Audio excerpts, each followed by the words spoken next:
Memory loss isn't just getting older. That's a dangerous lie. Many men at 65 dismiss cognitive changes that signal something far more devastating. Your independence, your relationships, your very identity, all at risk while you ignore the warnings. These 10 dementia signs aren't just information. They're your defense against the chaos of cognitive decline. The brain can betray you silently. Awareness is your weapon, and make no mistake, recognizing these signs is entirely your responsibility. Stay with me because the first sign might already be happening in your daily life. Look, I want to make something absolutely clear about memory loss. It's not something you dismiss with a wave of your hand. You've been around long enough to know that your mind is the cornerstone of your identity. So pay attention to what I'm about to tell you. My neighbor Frank, a brilliant engineer, has been meticulous his entire life. I watched him call me 3 times in a single hour, asking the exact same question about a neighborhood meeting, not just forgetting, repeating the identical conversation with no recognition that he'd called before. This isn't misplacing your keys. This is something far more serious. There's a profound difference between normal aging and pathological deterioration. Your brain struggles not just with recall, but with forming the memory in the first place. That's why the repetitive questions emerge. There's no record of the previous conversation to access. It's as if the filing cabinet of your mind keeps rejecting new documents. When you find yourself asking the same question multiple times in a short period, or when your wife gives you that concerned look and says, "We just talked about this," that's not merely a senior moment, that's a red flag waving furiously in your cognitive landscape. The most telling sign is when these memory disruptions interfere with your independence. When you can't follow recipes you've made for decades, or consistently forget appointments. And make no mistake, this isn't about character flaws or trying harder. This is your brain sending you a message that demands your attention. Now about problem solving. I once watched my uncle, once the financial planner for his entire extended family, struggle for 45 minutes with balancing his checkbook. This task he'd performed flawlessly for decades suddenly became insurmountable. Not because he was careless, but because his brain's executive function was beginning to fail him. This represents a fundamental shift in your ability to manage multi-step processes. Tasks requiring concentration become disproportionately difficult. You might notice it when following a familiar recipe suddenly feels overwhelming. The timing feels off. You can't coordinate having all elements ready simultaneously. The most telling manifestation is when you begin avoiding complex tasks altogether. The man who once calculated compound interest in his head now hands his finances to his son because it's just easier. The retired professor who wrote books now finds writing a simple email exhausting. This avoidance isn't laziness, it's your brain recognizing its limitations. When tasks requiring sequential thinking, cooking multi-course meals, managing household repairs, planning trips, begin to feel not just difficult but impossible, that's not normal aging, that's a distress signal, and you ignore these signals at immense personal cost, the cost of your autonomy, your relationships, your very sense of self. The responsibility falls squarely on your shoulders to recognize these changes not as character failings but as potential warning signs that demand action. Your dignity in later life may well depend on your willingness to face these truths head-on, rather than hiding behind comfortable denial. Now let's examine how everyday tasks can suddenly become puzzling challenges. You know what troubles me deeply. How we dismiss the disintegration of basic competence as just getting older. My colleague, a brilliant professor for 30 years, started getting lost driving to the university where he'd taught for decades, started taking wrong turns on a route he'd driven thousands of times. This wasn't a distraction. This was his spatial mapping system beginning to unravel. When familiar tasks begin slipping away, that's not minor forgetfulness. That's your brain's procedural memory systems, the fundamental architecture of your learned behaviors starting to collapse. These are skills you've performed so many times that they should be automatic. Making coffee, tying shoes, operating the television remote. Tasks that shouldn't require conscious thought suddenly demand your full attention and still go wrong. You might find yourself standing in your bathroom, razor in hand, momentarily confused about the next step in shaving, something you've done virtually every day since you were a teenager. Or perhaps you've set out to mow the lawn, a Saturday ritual for decades, and suddenly can't recall how to prime the engine. These aren't lapses of attention, They're fractures in your procedural knowledge base. The psychological impact runs deeper than mere frustration. This challenges your fundamental sense of competence, a core aspect of masculine identity for many men of your generation. The growing awareness that skills you've mastered for a lifetime are becoming unreliable strikes at something essential about how you understand yourself. It represents a kind of exile from your capabilities. When everyday actions become unfamiliar territory, you're experiencing the dissolution of what psychologists call procedural memory, the deeply encoded knowledge of how to perform routine activities. This isn't about forgetting names or dates. This is about forgetting how to be in the world. Let's talk about confusion with time and place. I had a patient once, a retired military officer, precise and punctual his entire life, started showing up for our sessions on the wrong days, not just occasionally but consistently disoriented about the day of the week, the month, sometimes even the year. The temporal anchors most of us take for granted had come loose for him. This temporal disorientation reflects damage to your brain's ability to track chronological relationships. The structure of time, that invisible framework we all navigate by, becomes unstable. You might insist it's June when it's December. You might get ready for church on Tuesday. You might become confused about whether an event happened yesterday or last month or years ago. The spatial component is equally troubling. Finding yourself in familiar places, your neighborhood supermarket, the local park, and suddenly not knowing exactly where you are or how you got there. This isn't just being absent-minded. This represents a profound disruption in your brain's mapping systems. What's truly at stake here is your autonomy. Your ability to navigate independently through time and space undergirds everything about your freedom as a human being. When these faculties begin to fail, your world begins to shrink. That's why recognizing these signs early matters so profoundly.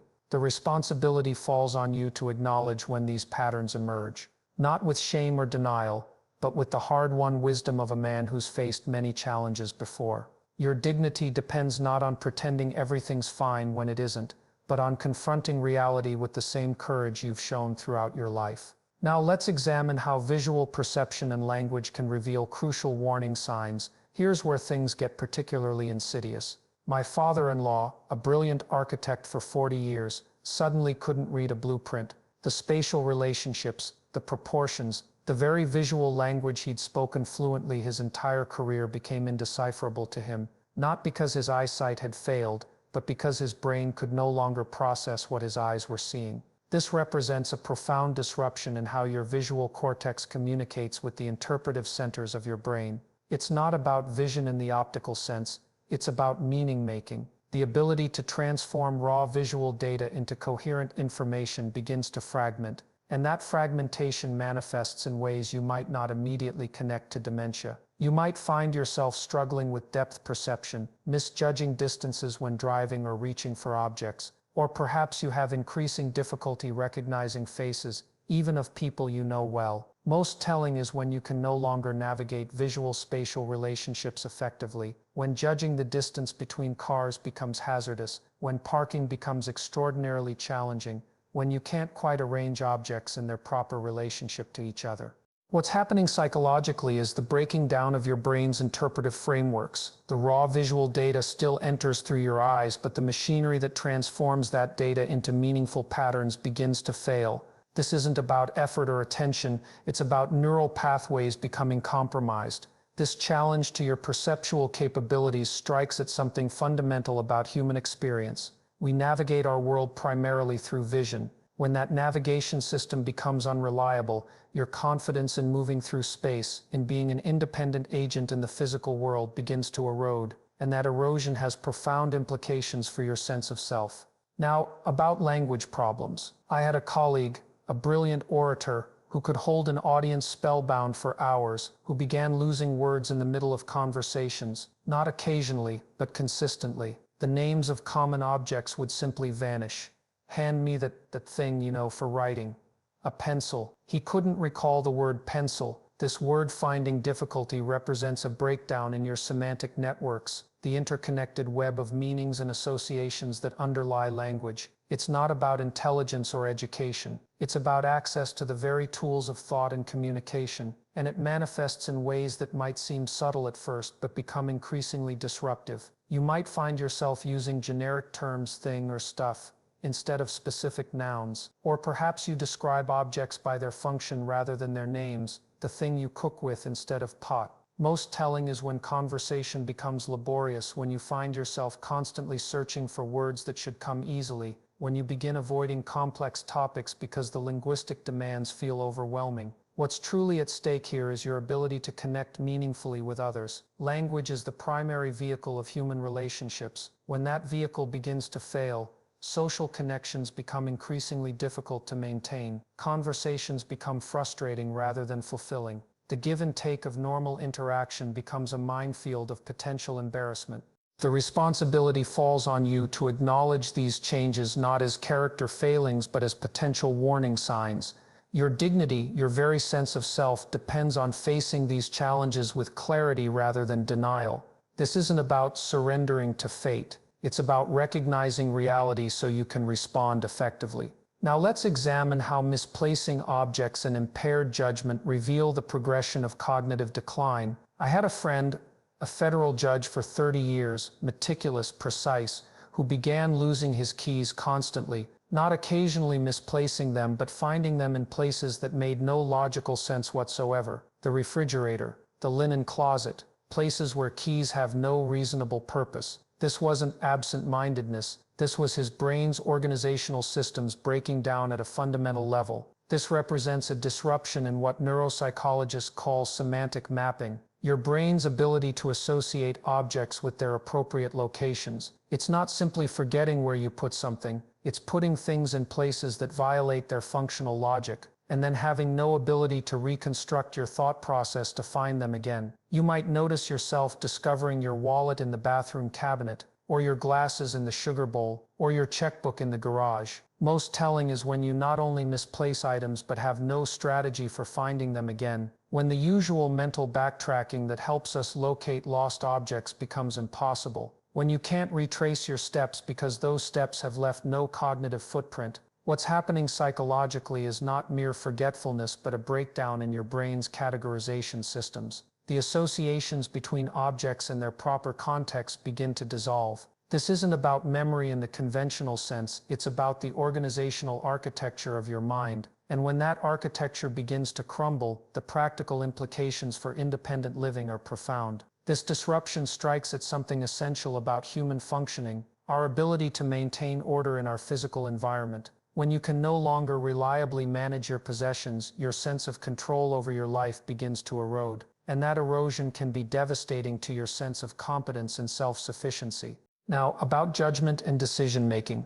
I witnessed my uncle, a successful businessman, shrewd investor his entire life, send $5,000 to an obvious email scam claiming he'd won the Spanish national lottery. A man who'd built a fortune through careful decision-making suddenly couldn't recognize a transparent fraud. This decline in judgment represents damage to your brain's frontal networks, the systems responsible for evaluating situations, weighing consequences, and making sound decisions. It's not about intelligence or education, it's about your brain's ability to assess risk and recognize when something doesn't add up, and it manifests in ways that can have serious consequences. You might find yourself making financial decisions that would have seemed obviously unwise to your younger self, or perhaps you neglect self-care in ways that seem inexplicable to those who know you, the meticulously groomed man who now goes days without bathing. Most telling is when your risk assessment becomes fundamentally compromised, when you drive despite serious medical contraindications, when you dismiss obvious safety concerns, when you become unusually vulnerable to manipulation. What's truly at stake here is your autonomy. Sound judgment is the foundation of independent living. When that foundation begins to crack, your ability to care for yourself, to manage your affairs without supervision, becomes increasingly tenuous, and that has profound implications for how you live out your remaining years. The responsibility falls squarely on you to recognize these changes as potential warning signs rather than dismissing them as insignificant. Your dignity, your very freedom, may depend on acknowledging cognitive decline before it leads to catastrophic consequences. This isn't about surrender. It's about facing reality with the courage that has defined your generation. Now let's examine how social withdrawal and personality changes signal the final warning signs we must never ignore. Listen carefully. What I'm about to describe hits at the very core of what makes you human. My longtime friend, gregarious life of the party type, never missed a community event for 40 years, gradually stopped attending his weekly poker game, then his church group, then family gatherings. Within a year, he barely left his house. This wasn't depression. This was his social brain beginning to collapse. This withdrawal represents the breakdown of what neuropsychologists call your social cognition systems, the neural networks that allow you to navigate the complex world of human interaction. It's not simply becoming more introverted. It's finding social situations increasingly bewildering and overwhelming. And that bewilderment leads to avoidance. You might notice yourself making excuses to skip gatherings you once enjoyed, or perhaps you find conversations increasingly difficult to follow, especially in groups. Most telling is when you begin actively avoiding social situations that were once meaningful to you, when the bowling league or coffee group or volunteer work that structured your weeks for decades suddenly feels too demanding. What's happening psychologically is that the machinery of social interaction, reading facial expressions, tracking conversations, understanding social context, begins to require exhausting cognitive effort. Activities that once energized you now deplete you. This isn't about losing interest. It's about your brain no longer processing social information effectively. This social withdrawal strikes at something fundamentally human. We are at our core social creatures. When that capacity for connection begins to fail, something essential about your humanity begins to dim. And that dimming has profound implications for your psychological well-being and cognitive resilience. Now, about personality changes. My colleague's father, known for his even temper and thoughtful demeanor for 70 years, began having explosive outbursts over minor inconveniences, became suspicious of his neighbors, accused his wife of stealing his belongings. A fundamental shift in his emotional landscape that wasn't just being cranky, it was his brain's emotional regulation systems breaking down. These personality changes represent damage to your brain's limbic structures and frontal networks, the systems responsible for emotional control and appropriate social behavior. It's not about character or willpower. It's about the biological substrate of your personality beginning to alter. And it manifests in ways that can be deeply disturbing to those who love you. You might find yourself becoming uncharacteristically irritable or anxious, or perhaps you develop suspicions that would have seemed irrational to your younger self. Most telling is when loved ones comment that you don't seem like yourself anymore, when the emotional consistency that has defined you throughout adulthood begins to fragment. What's truly at stake here is your relationships, the connections that give life meaning and provide essential support. When your personality changes in ways that alienate others, you risk isolation precisely when you most need connection. And that isolation can accelerate cognitive decline, creating a devastating downward spiral. The responsibility falls on you to listen, truly listen, when those who know you best express concern about changes in your behavior or temperament. Your relationships, your very support system, may depend on acknowledging cognitive decline rather than defensively dismissing it. This isn't about losing your dignity, it's about protecting what matters most in life's final chapters. The 10 warning signs we've examined aren't merely medical curiosities, they're urgent calls to action. They demand your attention, your acknowledgement, and your response. Because what's at stake is nothing less than your independence, your relationships, and your fundamental sense of self. These 10 signs aren't mere medical curiosities.